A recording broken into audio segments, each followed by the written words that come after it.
हम आज गुरु पूर्णिमा की भक्तों कथा सुनाते हैं, पावन कथा सुनाते हैं। वेद व्यास जी का जन्मोत्सव आज मनाते हैं, हम कथा सुनाते हैं।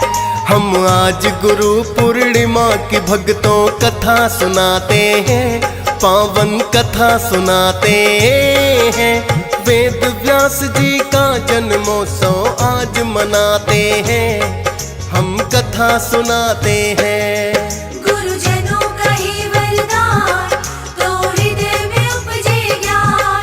गुरुजनों का ही वरदान, तो हृदय में उपजे ज्ञान। प्रिय भक्तजनों, आज हम आपको गुरु पूर्णिमा की ये पावन कथा सुनाएंगे। गुरु पूर्णिमा का यह पावन पर्व हिंदुओं के लिए बेहद खास होता है, क्योंकि इस दिन सनातन धर्म के पहले गुरु वेद व्यास जी का जन्म हुआ था। यह पर्व हर साल आषाढ़ मास की पूर्णिमा को मनाया जाता है। इस दिन वेद व्यास जी की पूजा के साथ साथ अपने गुरुजनों का भी सम्मान एवं सेवा की जाती है। कहते हैं गुरु के बिना ज्ञान प्राप्त करना असंभव है, इसलिए आषाढ़ मास की पूर्णिमा को गुरु पूर्णिमा के रूप में मनाया जाता है और उनकी पूजा करने के साथ साथ श्रद्धा पूर्वक उपहार भी दिए जाते हैं। तो चलिए भक्तों, सुनते हैं गुरु पूर्णिमा के पावन अवसर पर हिंदुओं के प्रथम गुरु वेद व्यास जी की ये पावन कथा।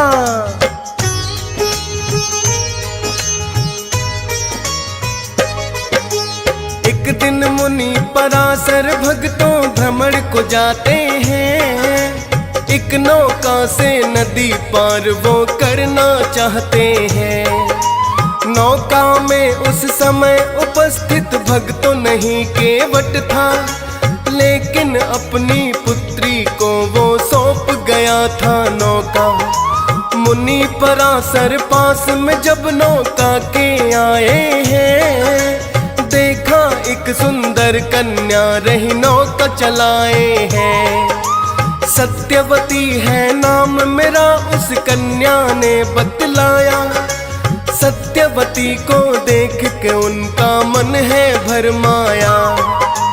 कामदेव पर काबू ना मुनिवर रख पाते हैं, पावन कथा सुनाते हैं। वेद व्यास जी का जन्मोत्सव आज मनाते हैं, हम कथा सुनाते हैं। गुरुजनों का ही वरदान, तो हृदय में उपजे ज्ञान। गुरुजनों का ही वरदान, तो हृदय में उपजे ज्ञान। प्रिय भक्तजनों, जब मुनि पराशर नौका से नदी पार करना चाह रहे थे, तो मछुआरे की कन्या सत्यवती को देखकर उनके मन में काम जागृत हो गया और मुनि पराशर ने सत्यवती से प्रणय निवेदन किया। तो सत्यवती कहने लगी, हे मुनिवर, ये अनैतिक है। किंतु मुनि पराशर कहने लगे, तुम्हें इस प्रणय से एक महान पुत्र की प्राप्ति होगी। तो सत्यवती ने उनके सामने 3 शर्तें रख दी। पहली शर्त के अनुसार सत्यवती के तन से मछली की गंध आती थी, जिस कारण उसे मत्स्य गंधा भी कहा जाता था। सत्यवती कहने लगी, पहली शर्त ये है कि मेरे तन से आने वाली मछली की दुर्गंध पुष्पों की सुगंध में परिवर्तित हो जाए। और दूसरा शर्त ये है कि इस पुत्र के जन्म के पश्चात भी मेरा कौमार्य भंग ना हो। और तीसरी शर्त ये कि अभी दिन का समय है, अतः हमें प्रणय तब करना चाहिए जब रात का समय हो, ताकि हमें कोई देख ना पाए। तब मुनि पराशर ने तथास्तु कह दिया।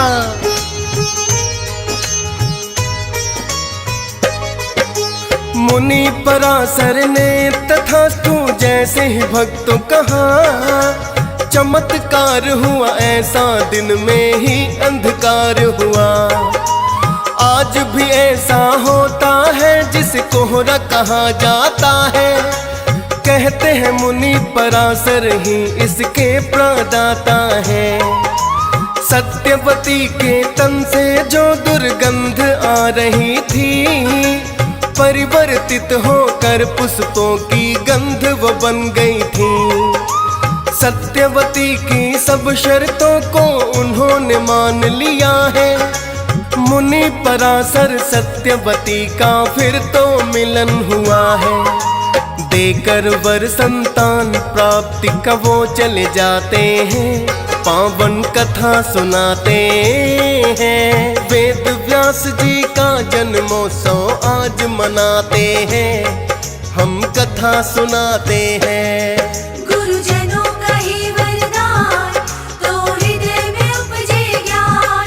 गुरुजनों का ही वरदान, तो हृदय में उपजे ज्ञान। प्रिय भक्तजनों, सत्यवती और मुनि पराशर के मिलन से समयानुसार एक बड़े ही तेजस्वी पुत्र ने जन्म लिया, जो कि जन्म लेते ही वो बालक किशोर अवस्था में पहुंच गया, जिसे माता सत्यवती ने कृष्ण द्वैपायन नाम दिया। आगे चलकर वेदों का विभाजन करने के कारण उन्हें वेद व्यास के नाम से जाना जाने लगा।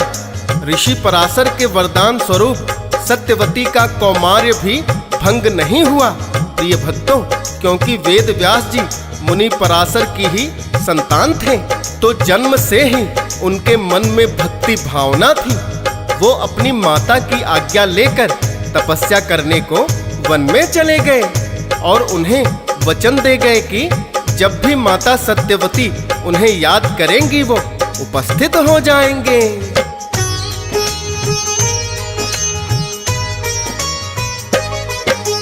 राजा शांतनु एक दिन नदी के तट पर टहल रहे। सत्यवती से नैना है राजन के चार हुए।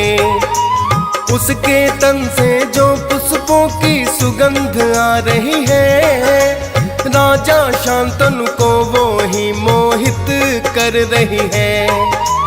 सत्यवती के पिता के पास में राजन आते हैं, बोले विवाह हम तेरी पुत्री से करना चाहते हैं। उसके पिता कहने लगे राजन ले जाओ कन्या हमारी, किंतु पुत्र जो इसका होगा बने वो उत्तराधिकारी। लेकिन राजन प्रस्ताव उनका ठुकराते हैं, पावन कथा सुनाते हैं। वेद व्यास जी का जन्मोत्सव आज मनाते हैं, हम कथा सुनाते हैं। गुरुजनों का ही वरदान, तो हृदय में उपजे ज्ञान। गुरुजनों का ही वरदान, तो हृदय में उपजे ज्ञान। प्रिय भक्तजनों, सत्यवती के पिता का प्रस्ताव राजा शांतनु ने ठुकरा दिया, क्योंकि राजा शांतनु को गंगा से पुत्र की प्राप्ति हुई थी और राज्य का उत्तराधिकारी सदैव बड़ा पुत्र ही होता है। जब भीष्म को इस बात का पता चला तो उन्होंने आजीवन ब्रह्मचारी व्रत का पालन करने की प्रतिज्ञा कर ली, जिसके कारण सत्यवती का विवाह राजा शांतनु से हो गया।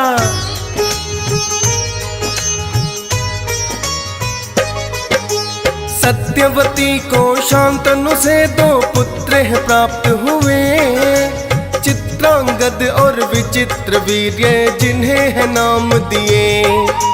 राजा शांतनु का फिर भक्तों स्वर्गवास हुआ है। भीष्म ने चित्रांगद को राजपाठ फिर सौंप दिया है।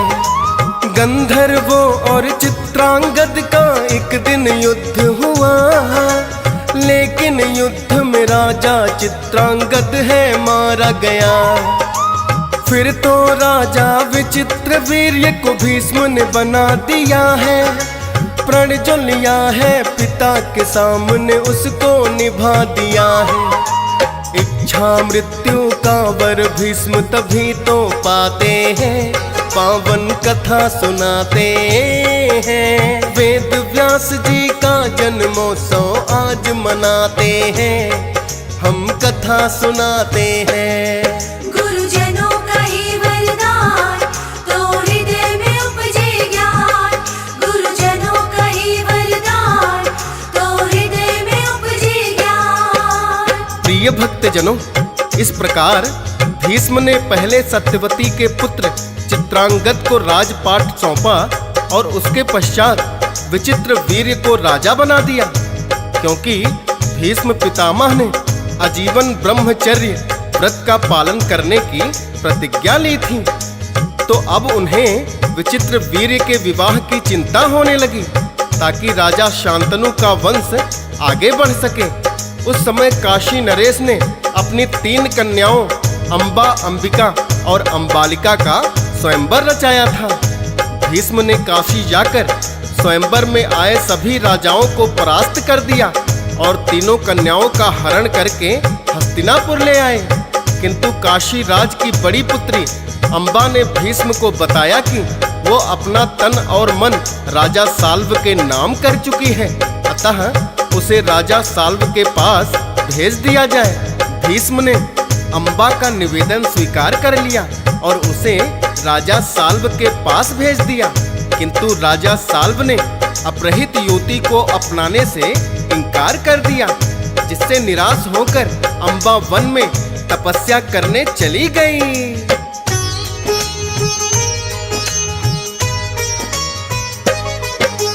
अंबिका और अंबालिका का तो भीष्म ने हरण किया है, सत्यवती के पुत्र से उनका विवाह करवा दिया है। 2 पत्नियां विचित्रवीर्य की अब तो हो गई हैं, दोनों ही पत्नियों से किंतु ना संतान हुई है। विचित्रवीर्य को क्योंकि कुष्ठ रोग ने घेर लिया है, अल्पायु में जिस कारण मृत्यु को प्राप्त हुआ है। शांतनु से जो सत्यवती को पुत्र थे प्राप्त हुए, अल्पायु में दोनों पुत्र ही स्वर्ग सिधार गए। पुत्र भी उत्पन्न वंश की खातिर ना कर पाते हैं, पावन कथा सुनाते हैं। वेद व्यास जी का जन्मोत्सव आज मनाते हैं, हम कथा सुनाते हैं। गुरुजनों का ही वरदान, तो हृदय में उपजे ज्ञान। गुरुजनों का ही वरदान, तो हृदय में उपजे ज्ञान। प्रिय भक्तजनों, सत्यवती के दोनों ही पुत्र जब अल्पायु में ही मृत्यु को प्राप्त हो गए तो सत्यवती को अपने पुत्र वेद व्यास की याद आई। वेद व्यास को याद करते ही अपने वचना अनुसार वो तत्काल ही अपने माता के सामने उपस्थित हो गए। तब सत्यवती ने वेद व्यास जी से कहा, हे पुत्र, तुम्हारे दोनों भाई बिना संतान उत्पन्न किए ही स्वर्गवासी हो गए और भीष्म ने आजीवन ब्रह्मचर्य व्रत पालन करने की प्रतिज्ञा ली है। अब हस्तिनापुर के उत्तराधिकारी के रूप में तुम ही बचे हो। विचित्रवीर्य की दोनों रानियों से तुम्हें संतानों की उत्पत्ति करनी होगी, ये मेरी आज्ञा है।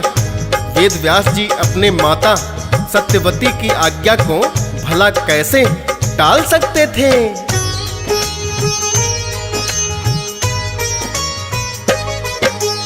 अपनी माता के आदेश को टाल नहीं पाए। अंबिका कक्ष में एक बार जब वेद व्यास जी आए, देख के वेद व्यास को अंबिका बड़ी ही घबराई। कर लिए नेत्र भी बंद, उन्होंने मिला नहीं पाई।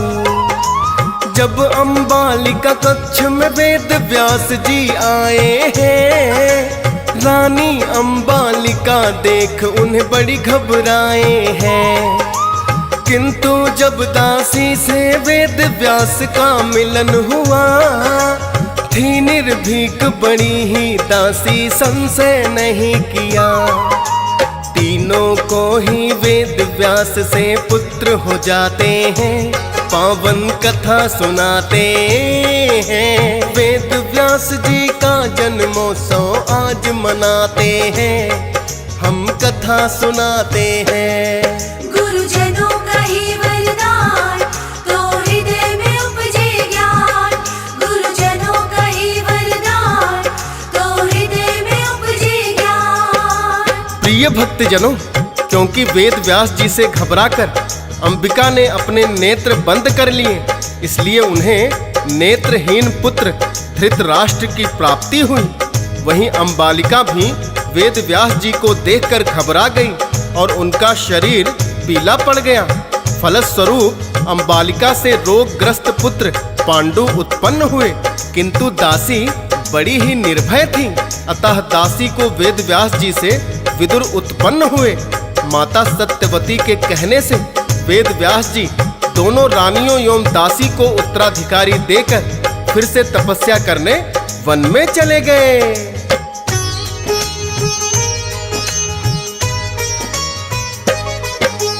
करने तपस्या वेद व्यास जी वन में चले गए। वैदिक ज्ञान किया अर्जित और भाग है बनाए। पहले भाग को इन्होंने ऋग्वेद का नाम दिया, साम वेद तो दूसरे भाग को भगतो जाए कहा। तीसरे भाग को दिया इन्होंने अथर्ववेद है नाम। चौथे को कहा यजुर्वेद और किया नेक बड़ा काम। और पुराणों की रचना भी इन्होंने ही की है। श्रीमद् भागवत और महाभारत भी इनमें ही है। श्री गणेश जी से लिखने के लिए खुद आ जाते हैं, पावन कथा सुनाते हैं। वेद व्यास जी का जन्मोत्सव आज मनाते हैं, हम कथा सुनाते हैं। गुरुजनों का ही वरदान, तो हृदय में उपजे ज्ञान। गुरुजनों का ही वरदान, तो हृदय में उपजे ज्ञान। प्रिय भक्तजनों, कहते हैं किसी काम को शुरू करने से पहले श्री गणेश जी को मनाया जाता है। वेद व्यास जी ने महाभारत की रचना करने से पहले न सिर्फ श्री गणेश का ध्यान किया, बल्कि उन्हें इस बात के लिए भी मना लिया कि मैं बताता जाऊंगा और आप लिखते जाना। कहते हैं महाभारत की रचना श्री गणेश जी ने वेद व्यास जी के कहने पर की थी। प्रिय भक्तों, वेद व्यास जी को विष्णु जी का ही अवतार माना जाता है। इनका जन्म त्रेता युग के अंत में आषाढ़ पूर्णिमा के दिन हुआ था। तभी इनके जन्म दिवस को गुरु पूर्णिमा के रूप में मनाया जाता है। इनका नाम 7 चिरंजीवियों में भी आता है।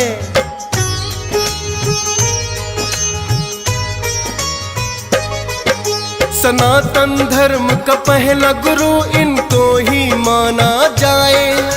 आषाढ़ मास की पूर्णिमा भक्तों जब जब भी आए, गुरु पूर्णिमा के रूप में इसे मनाया जाता। गुरु कृपा के बिना ज्ञान भी नहीं है मिल पाता। हंस राज रलहन करता गुरु चरणों में वंदन। डीएस पाल तो गुरु पूर्णिमा कथा कर दिया वर्णन। फौजी सुरेश पे कृपा भी भक्तों गुरु जनों की है। जिस कारण महिमा लिखने की मिलती शक्ति है। श्रोतागण भी सुनकर जिसे प्रेम दर्शाते हैं, पावन कथा सुनाते हैं। वेद व्यास जी का जन्मोत्सव आज मनाते हैं, हम कथा सुनाते हैं।